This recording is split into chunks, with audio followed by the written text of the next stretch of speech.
Goeiedag, mijn naam is Luc Sala en dit wordt weer zo'n programma over een godsdienst die voor de meeste mensen toch een beetje vreemd is.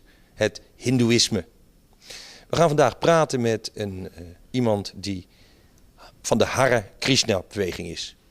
En voor veel mensen is dat wel een bekend begrip. U kent ze wel, die mannen in roze jurken, vaak een beetje kaal geschoren, die dan op zaterdagen of op andere dagen, maar vaak op zaterdag door de stad lopen met trommels en heel luid zingen. Hare Krishna, Hare Hare, Rama Rama.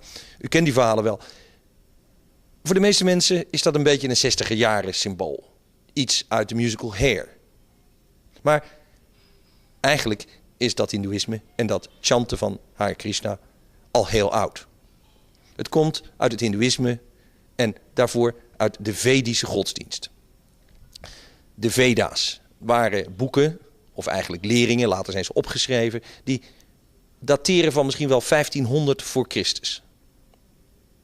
Het waren leringen van mensen, Ariërs, een stam of een volk wat India binnentrok in die tijd en wat zijn wortels misschien heeft in Iran en andere landen in Midden-Azië. Maar zij brachten de Vedische kennis naar India. Later werd dat hindoeïsme. Er is een klein onderscheid, maar de basis van dat Vedische geloof zijn dus de Veda's. Dat zijn leringen. Daar is een uitleg van. Dat zijn de Upanishads. En in die vele duizenden jaren zijn er natuurlijk wel uitbreidingen gekomen, richtingen. Nou, en een van die richtingen is de Hare Krishna beweging. Nou kun je zeggen dat is nog niet zo'n vreselijk oude beweging, want die is gebaseerd op één bepaalde figuur die zeg maar de Veda's en de Upanishad geïnterpreteerd heeft. Maar ze wijzen er altijd wel op dat hun basis natuurlijk veel ouder is. Dat zij echt uitgaan van leringen die duizenden jaren oud zijn. Ouder dus, veel ouder dan bijvoorbeeld het christendom. Zelfs ouder dan het boeddhisme, dat is zo'n 500 jaar voor Christus. En veel ouder dan de islam.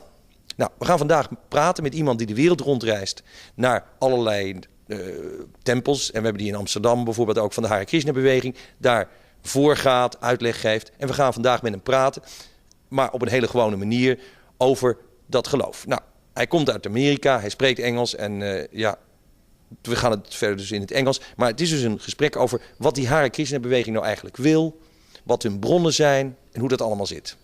Dus verder in het Engels en ik hoop dat u het waardeert. We gaan praten met, en laat ik dat maar even duidelijk proberen uit te zetten, Rita-dhvaja.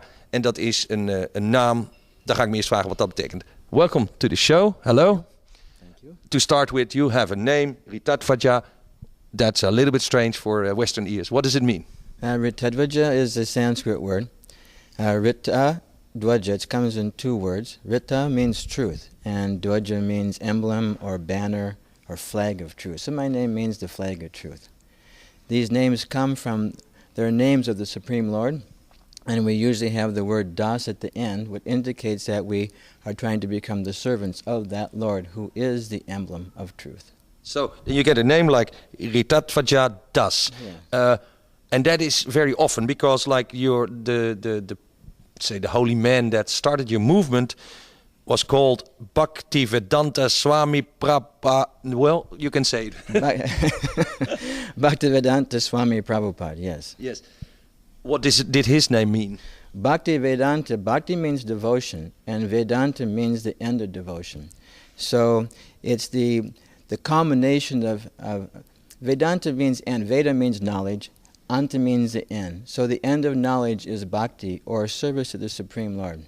And then he has the title Swami, like my name now is Rita-dhvaja Swami, which means that one is in the renounced order of life. It's a kind of a title or... When you say renounced, it means you keep a special diet, you don't sleep with women, the things that we normally associate with a saintly life. Yeah, we take a vow not to marry. We vegetarians, no intoxication, no gambling. These are the... No alcohol? Yeah, intoxication means all types. Even we won't even take Coca-Cola if it has caffeine. We're a little on that edge. So We follow those routines, but basically most of the members of our society follow these same principles. The only difference is that those in the renowned sort of life have taken a formal vow not to marry. So, in our words, you would be like a priest. Yes, exactly, like a Catholic priest or nun or something like that. Okay, Yeah. now all over the world there are Hare Krishna movements, but is there also in India? I mean, what we see is usually people like you come from the States. For some reason you got attracted to this religion, but are there Hare Krishna people in India? It's funny because in the beginning of our movement, before our, as you say, leader came to the West, he was doing his work on this level in India, and the response was a little slow. That was in the late 50s, early 60s. When he came to America, of course you know he came in 65, and everybody has either were alive at that time and know what was happening or have read the history books. It was a unique time within this world. So he came there and attracted a lot of young people. When he went back to India a few years later with his Western disciples, he sparked a very large movement in India now, which is flourishing very, very big. Yeah. I visited the Kumbh Mela, and when I was there I saw not only a big ashram, as they call it, a big place where at that moment thousands or tens of thousands of people were, but gee, there were big images of, images out of the Bhagavad Gita and out of the life of Krishna. Why is this so ornamental? Was that in all aspects of the Kumbh Mela or just within our campsite? No, well, your campsite was like the biggest, not the biggest campsite, but the biggest images. Really, like very high and. Yeah, because our idea is that we're non-sectarian. We don't care if we don't have any problem if someone wants to follow the Islamic faith, Christian faith, Catholic faith, Jewish faith. We're non-sectarian like that. But we believe that everybody should have the right to choose. So our idea is to display what we have and let people know, let the people take a chance to investigate and see if they like it or not. Right. And so we display ourselves very openly. We have an open book policy on the Hare Krishna movement. We don't want to hide what we're. In other words, what you see is what you get. Once you open the door, there's nothing else behind the door than what you see in the front. There's no secret knowledge behind it. Yes. Just coming back to those images, when I was there, I got the feeling that you were a religion for people that could not read. Like it was so done, even with displaying certain scenes from the Bhagavad Gita, which we'll come back to later, as if you couldn't read, you would still get the story. Yeah, most of the time people, when they come to these festivals, they don't spend a huge amount of time at any one place, so it's like in advertising, direct and to the point. Yeah, good. Let's talk a little bit about what Hinduism or the Vedic knowledge means. When you read the books about it in the West, it says it's not monotheistic, it is a multi-god religion. What I understand, more and more, it feels it is a monotheistic religion, but God, or Krishna, or the supreme creator, comes in many aspects, in many forms of energy, which have different forms, different deities. So the deities are not really separate. They are a representation, a part of the one super God, or the one God that is in all. That's more or less correct. Sometimes people get this polytheistic idea because when they do visit India, they'll see such a wide gamut or wide variety of different things being worshipped. So the idea is that Krishna is the fountainhead, according to the Vedic literatures, and at least as it was trained to us, is the fountainhead of all aspects of God. Krishna is the Supreme Lord, and from him all these different aspects come. All the spiritual manifestation, which we don't have too much direct access to in this material world yet, due to our conditioning, but even the variety of material aspects that we do have access to and do perceive within each and every day, all those different manifestations are different energies of the Supreme Lord. So they manifest just like this world. It has its material side, there's a spiritual side. But the whole source of everything is spiritual, coming from the Supreme Lord. Therefore, this world is divine. this world is created by God, and our job is to recognize God in it. Yes. Yeah, exactly. In other words, this world is emanating from God. God is creating this world. So the creator is divine, so that creation is also divine in one sense. Yeah. But what you say now is not fundamentally different from what Islam, Christianity, most world religions have this same idea, that this is, there's an immanent God in whatever has been created, and sometimes we can recognize it. There's moments in our life, mystical moments, where that immanence become eminence, where we kind of see the Holy Ghost or whatever you call it. Why then have you picked up on this particular brand of religion, of faith? It's true what you say, that all different aspects of religion are there in this world, are coming from God, unless somebody creates his own, hodgepodge from his own mental idea. But any authorized religious tradition which has been recognized as authentic, we accept them as true spiritual movements. Why I chose this one, I guess it's just like that which suits one takes. So I was born in a Christian family, and slowly but surely, as most youth do, they are enthusiastic when they're little children, but as time goes on, they hit their teenage years, their college years, their fever for spiritual life wanes, and that happens to us. It happened to myself. And then when the time for the reawakening of our spiritual needs came, then I ran into this religion, and that was which I chose. Did it happen in America or did it happen in India? Oh, I was in America. I was a university student at the time. Well, what do you think it was? Because for me, some religions have, they kind of reverberate with the mind, because we like some with the vision, some with the heart, some with the Hare, the power spots in our life. In a way, the Hare Krishna movement for me is very much a stomach, a gut religion, which uses otherwise incomprehensible methods like chanting the Hare Krishna all the time, to get into some kind of a joyful state. When I see the Hare Krishna people dancing, there is a certain inner fire that comes from within. And it's not very mental, it's not very visual. I feel it as more a joy of life thing. Yeah. Our movement is called Bhakti Yoga. There are different types of yoga. I'm sure you're aware of all. In fact, I think this is a yoga center. So Bhakti Yoga means the yoga of love. In other words, when one tries to ignite one's loving propensities for the Supreme Lord. That loving propensity is dormant within the heart or the soul of every living entity. That loving propensity is there. It's just been covered and needs reawakening. So each and every religious process has its, ways of retrieving their lost God consciousness. And so ours is done like, as you say, ours is more like this. We also have our philosophical side, as you're well aware of. We have so many books which we study. The Vedas are... That's one of the problems I see your movement has, that people see it as a very simple religious experience, not recognize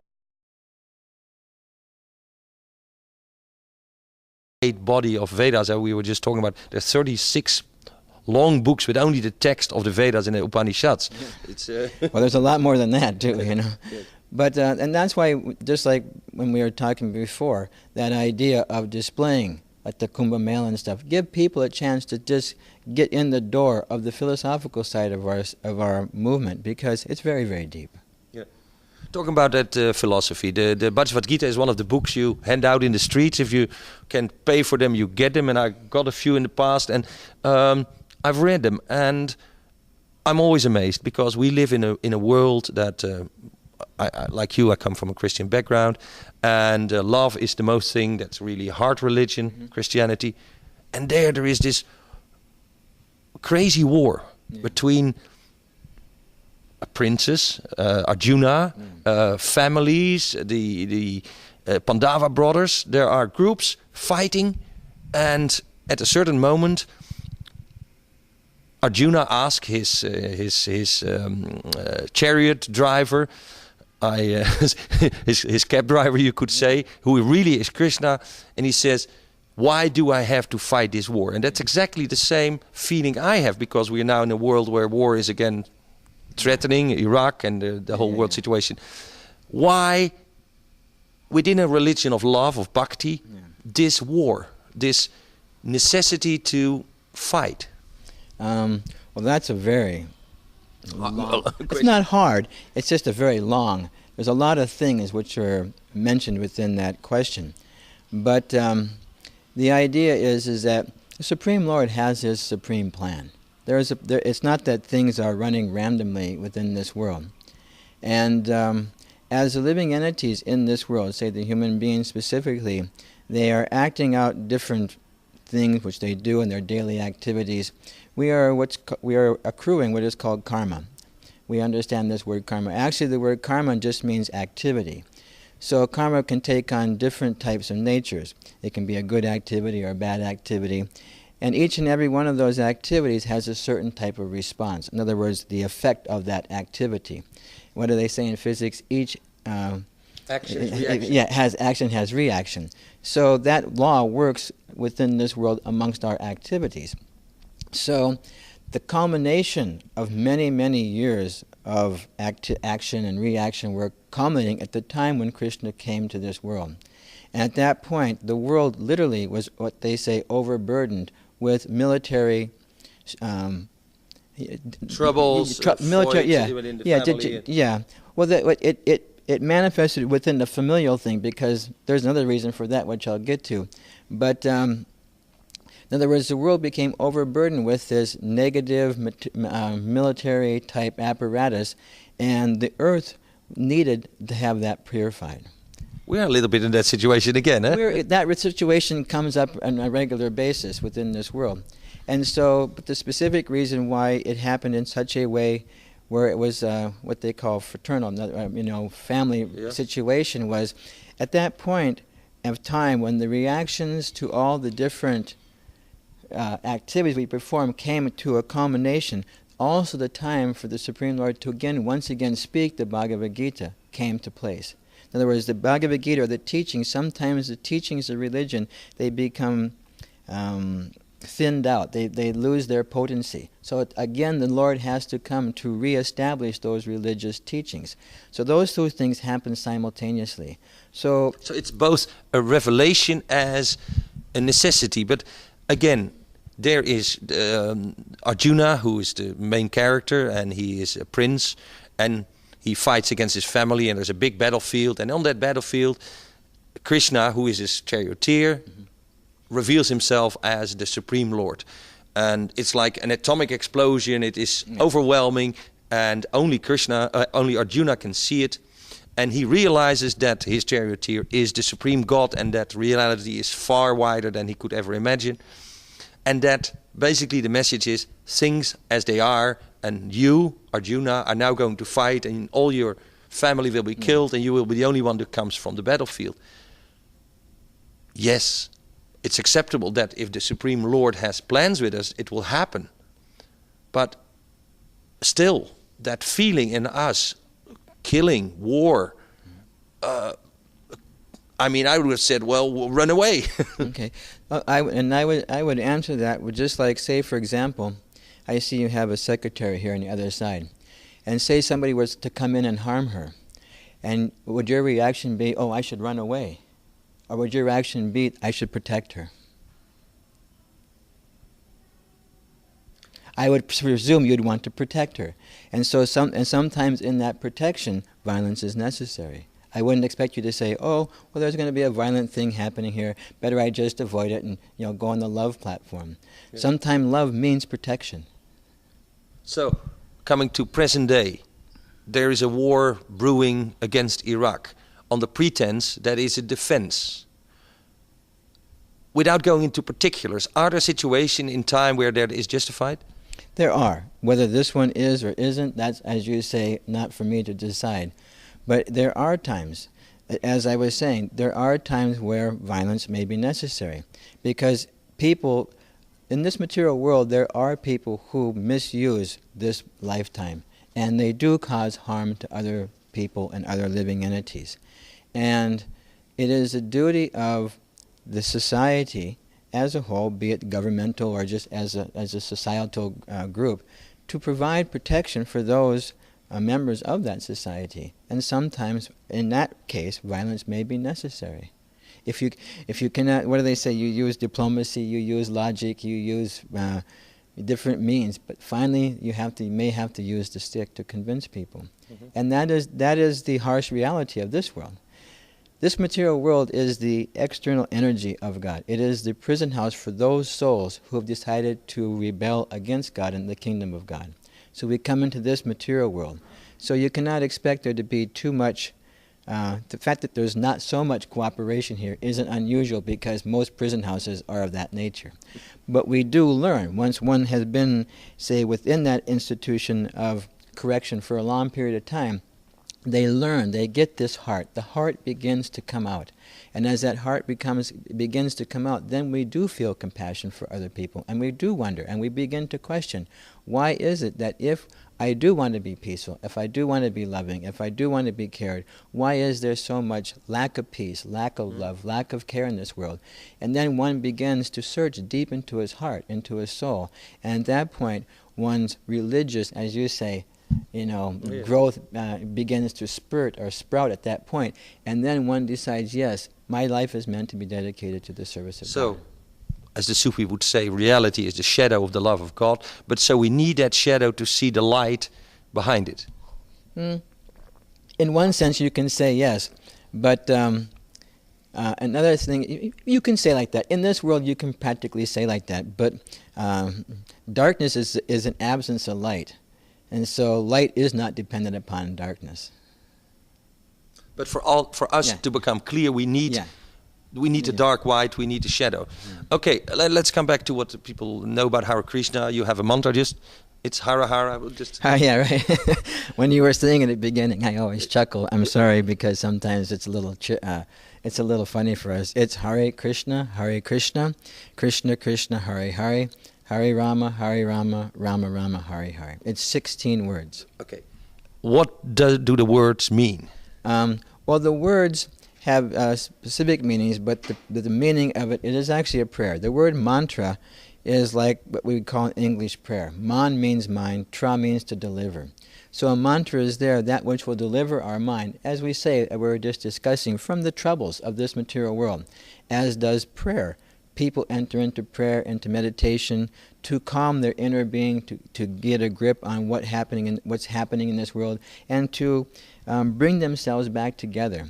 So this prayer this mantra is a prayer to the Supreme Lord. It's a heartfelt prayer to the Supreme Lord to please let me once again recognize that I am your eternal part. Okay, but the words mean Rama is another name of Krishna. Oh yeah, that will get the names. Hara is the energy of God. It's like the feminine aspect of the Supreme Lord, as in Radharani. Mm-hmm. Krishna is one means all attractive, that which attracts or that which brings something towards it. And Rama is the name which means the reservoir of pleasure. Okay, but these are names, indications of the energy, and so it's a prayer. Now, for me, it feels like an escape method, similar to taking drugs, to drinking alcohol, listening to music. So why this concentration within your faith on chanting this mantra? Yeah. Because you do it a lot, eh? We do it a lot. We chant 27 names of God a day, or we chant that mantra about 1,800 times a day. And the names of God are absolute, and then they're transcendental, we'll say. The nature of God is He's absolute. In other words, just like you see me now requiring more water. So I can't just say water, water, water. I have to have the substance. But with the name of God, God is non-different than His name. So by reciting the names you of said God, He's not different. He's non-different. Okay. Yeah, He's non-different. The name of God and God are the same. Like the Christians we used to be trained, hallowed be thy name. The name is holy. The kingdom comes from the name, or that and then, like in the Bible says, in the beginning there was the Word, and from that everything came. So that sound vibration is actually spiritual. So the names of God are recited, and one cannot. You said several things, and I want to touch on all aspects of it. But to separate this out from say modern music or what else? I can't remember all the Well, things. taking drugs. Yeah. See, the problem is that we are in this material world, and those things are relief, or what we try to do to get release from the material troubles. But those are material solutions to the troubles. But the problem is actually spiritual. It's not a material problem. So therefore, the solution is spiritual, not material. So therefore, we take to the spiritual names of God for true relief from the situation. Where in the material sense, those things may give temporary relief, but they don't give permanent relief. And one thing is that you mentioned, as it may seem like some type of escape or something like that. So we would say that if that is not necessarily a bad thing. If you are in an area where there is some danger or there is some trouble, you may consider moving from that area. So in the same way, when one comes, as we were discussing, when one becomes a person of the heart, a spiritual person, and he realizes the nature of this world is contrary to his inner nature, then he desires another nature or another place to live. And so he necessarily escapes, or he goes away from this realm and tries to enter into the spiritual realm. Okay. So the image that comes up is that if you chant that mantra, you create like a golden or whatever, some ball around it, some energy field around you that separates you from these material things. It's not exactly like that. What it does is that the names of God are pure. We are at this point impure. We have impurities in our hearts. We have material desires. We have envy. We have lust. We have greed. These things are sitting upon our consciousness. The chanting of the holy names of God, these names, because of their pure nature, and when we associate with that pure nature of God's names, it has that purifying effect on us. We've experienced that. You experience that. Everybody's experienced that. When you come in contact with something, there's an effect of that. Somebody very violent walks into this room right now. That vibration or that energy will have effect on us. Something very wonderful walks into this room. That energy has effect on us. So in the same way, when we come in contact with the name of God, because God is a supreme pure entity, that purity, that effect of purity is placed upon us, and it rids us of all those unwanted things. And so we get so what happens is that it's not like a bubble or an aura or an isolation, but what it is, it's a cleansing of this material. It's a connection with the... Yeah, it's a way. Yoga means to connect. It's a way of connection through yoga or through prayer with the Supreme Lord, and at the same time, it cleanses the dust on the heart, that which is accumulated there for so long. Okay. Now, this is one of the few things, one of your practices that I see. Are there other practices? I mean, when I go to India and Varanasi, I've been there. I see many pujas, which means that a priest, a swami, whatever, uses fire, usually fire, flowers, the water of the holy Ganges, to perform a ritual. That makes a deep impression because it's very visual and it's like a real ceremonial. Do you have within the Hare Krishna movement similar rituals? Yes, every religion has their ritualistic aspects. In every religion, some of them are what would you take, transcendental or spiritual in nature, and some of them are just what we would say social activities or social things which happen in each and every culture or religion. So you can share food and things like that. Yeah. So as far as like the things like say I want just to mention that they have very, very nice cookies always. You guys make very healthy, very good cookies. I was always thought about, not only singing, but you have these great, very sweet cookies. We're known as a kitchen religion for those who are close to us, yes. What do they say? A way to a man's heart is through the stomach. So and just to deviate a little bit from what we were saying before as far as the rituals, one of the rituals, and we would say that this is one of the spiritual things, not just it's actually a spiritual activity, whereby when we eat, you say, is there other things that we do? So one of the things is that when we eat, we try to eat on behalf of the Supreme Lord. Everybody has a need for nourishment. Everybody has a need for experiencing different sensual things such as tasting and things like that. And so when we cook, we try to cook for the satisfaction of God. In other words, we're doing that as a form of yoga or connecting to God. So each and every one of the aspects of our life, be it working, cooking, taking care of the family, whatever it may be, is done as an act of yoga or connection or love. That's what's called karma yoga. You can call it karma yoga, or you can call it bhakti yoga. You can call it, it becomes bhakti when its intention is to come to love of God. So we offer our food to Krishna through prayer. It's just like the example is given, just like, I don't know if you have children, but say you have children, and everything that the child has comes from you. But the child takes your money and goes buy something and gives you a gift. You feel so happy at the heart that something that I gave him, he took and gave back to me. And the natural, like the Father, feels so happy that way. So in the same way, when the Supreme Lord understands that here is a living entity in this world who has come to the spiritual growth where he's recognized that everything here is coming from me, and it's by my grace that he's sustained and maintained and nourished within this world, and now he's come to the point where he's willing to offer that back to me. The Supreme Lord feels great pleasure from that when we come to that point. So therefore we offer the flower, we offer the fire, we offer the wind. These are different elements of the world: earth, water, fire, air. These things, and so we at those pujas, as you say, we offer all these elements of this world out of love to the Supreme Lord, showing him that yes, we actually know who's in charge here. We actually know that you're the one we're meant to be worshiping, not ourselves. Okay. On the other hand, eating with care is also very healthy if you don't gobble your McDonald's hamburgers like wow, but you eat good food, healthy food in a healthy way, and in a sacrificial way, as you say, in a way that you really say this is a spiritual practice. It's also very healthy. Yes. Yeah. Oh, we tend to be a little healthy. Of course, most of us in the Hare Krishna movement, like myself, I've been here some 25, 30 years. In the beginning, and we still consider ourselves in the beginning, we have really worked ourselves a little harder than most people.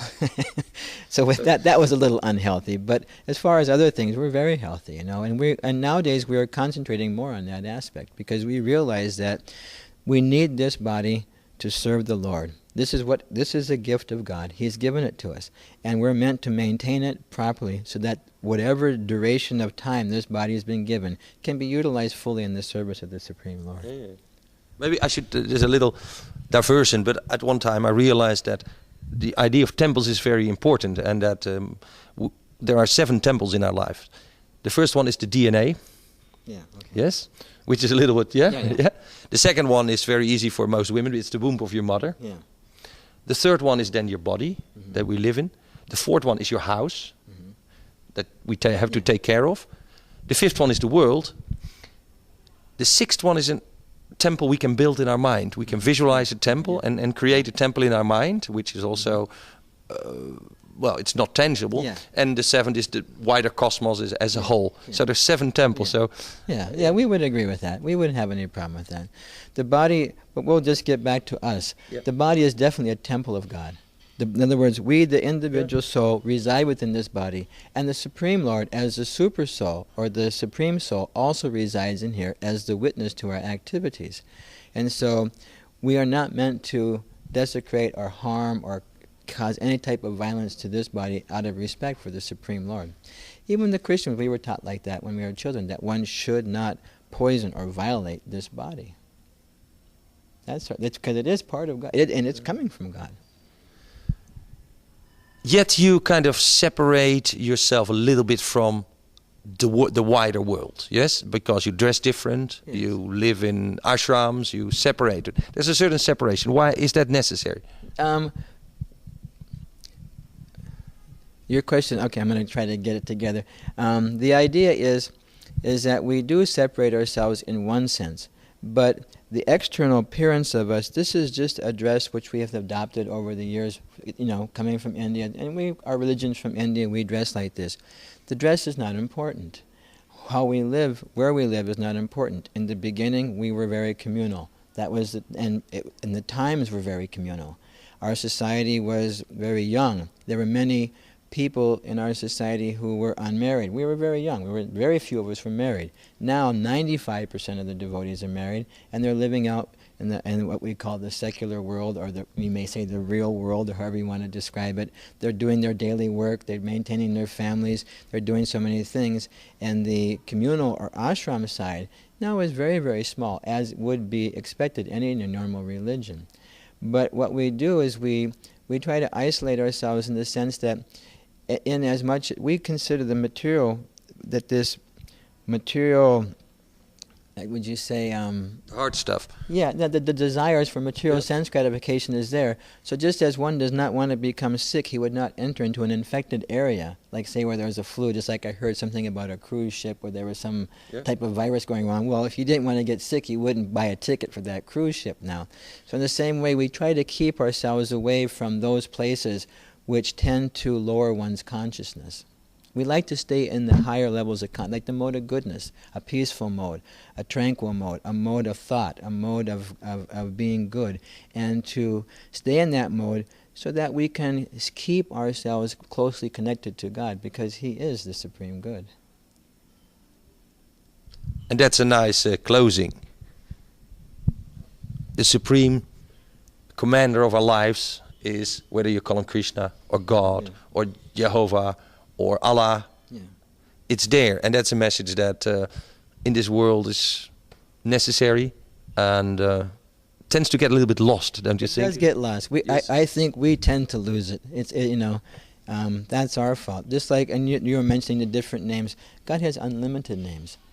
Just like we in this world, we have many names. Your mother may call you one thing, your boss may call you another thing, your enemies call you one thing, your friends call you, according to the relationship we have with people.